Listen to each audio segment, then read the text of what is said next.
القصة اللي غادي نعاود لكم دابا بغيت أي بنت تستافد منها وتاخد العبرة. أنا درت واحد الغلط في حياتي اللي ندمت عليه بزاف.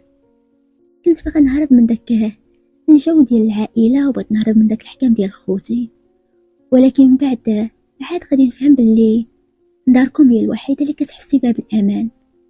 أنا ملي كانت عندي 16 عام في دارنا ما كنتش كنحمل الهضرة ديال خوتي، كانوا كيقولوا لي ما تخرجيش بوحدك، ما تمشيش لهاد البلاصة، عندك تعطلي. ما كانش كنحمل شي حد يتحكم فيا، كنت كنحس براسي بحال ما عايشاش الحريه اللي بغيت، والحل الوحيد هو نلتجئ للزواج.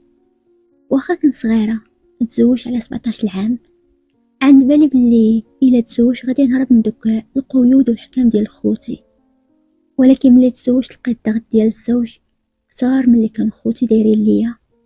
حيت ملي كنت بدارنا كنت كنجلس على راحتي وكنخرج وكنحس براسي مرتاحه، ولكن ملي تزوجت خاصني ملي نخرج ما خاصنيش نشوف في الناس، وخاصني نبقى حاضره راسي.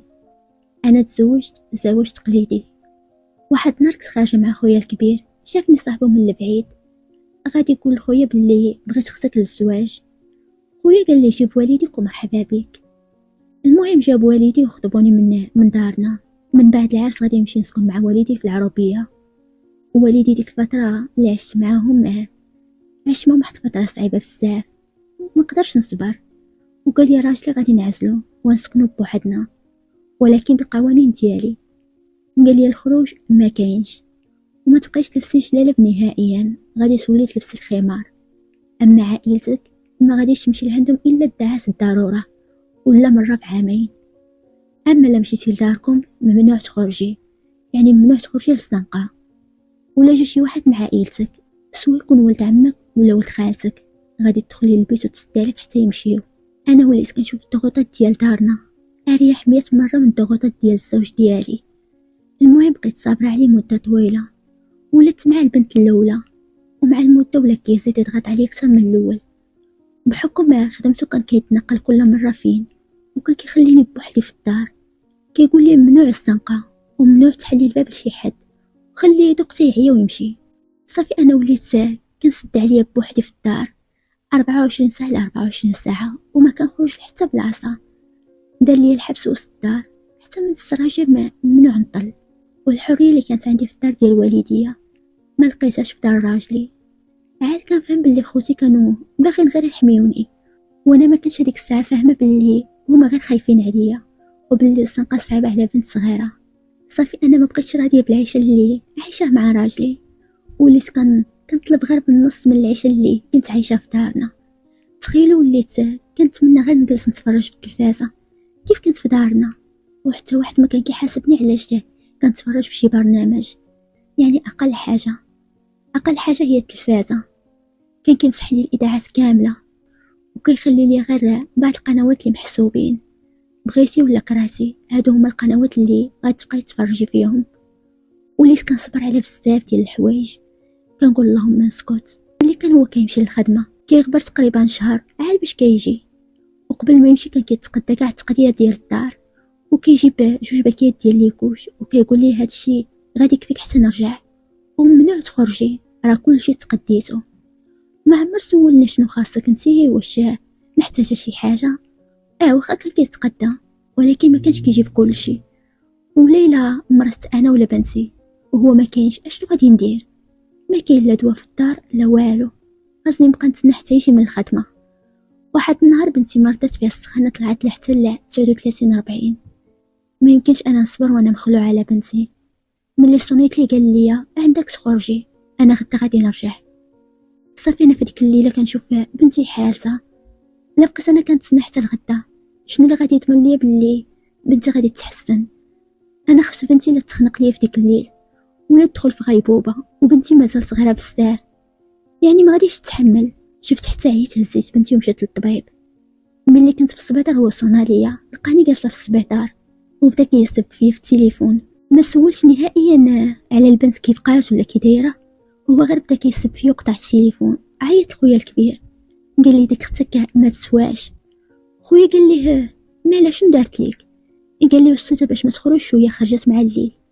عند بالو باللي انا درت هادشي غير ضد فيه، حيت ملي جا شاف البنت ولات شويه وغادي يقول لي بلي درتي البنت غير السبب باش تخرجي. ايوا من ورا هادشي ولا كيتعامل معايا اكثر من قبل، لدرجه ماتوا شي ناس من عائلتي وهما قراب ليا بزاف، ولكن ما خلانيش نمشي نعزي.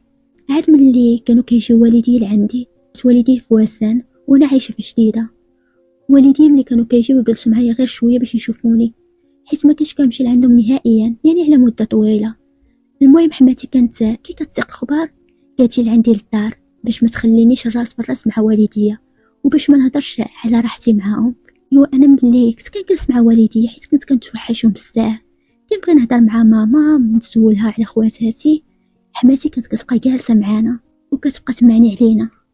وشحال كيبقاو عندي والديا غير يومين وكنرجعوا في حالهم، خصوصا ملي كيشوفوا حماتي التصرفات ديالها في الهضره، كتقول لي قدامهم انت يدك متقوبه كتضيعي بزاف، الا بقيتي على نفس الحال غادي تضيعي ليا ولدي، وكتقول شي كلام اللي كيجرح.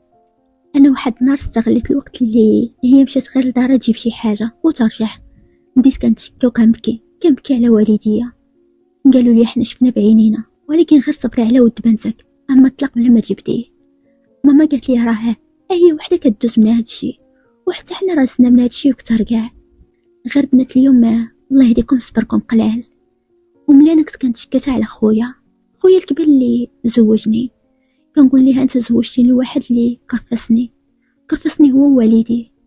كيقول لي انا ما كنتش عارف واش غادي يطلع منه هادشي كامل، واخا هو صاحبي.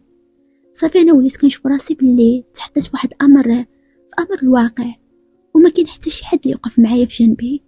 انا بقيت صابره على المعامله ديالو وديال عائلته، لدرجه فين ما كنت كنهضر وكنقول غير شي كلمه كانوا كيضحكوا على اللهجه ديالي. صافي قررت ما نولدش معاه، ولكن حتى دازت مده 5 سنين باش تزوجنا. غادي نولد البنت اللي قلت لكم هي البنت الاولى، من بعد غادي نولد الولد هو الثاني. كنت كنقول لها ولدت غادي يتغير، ولكن غير ما زاد.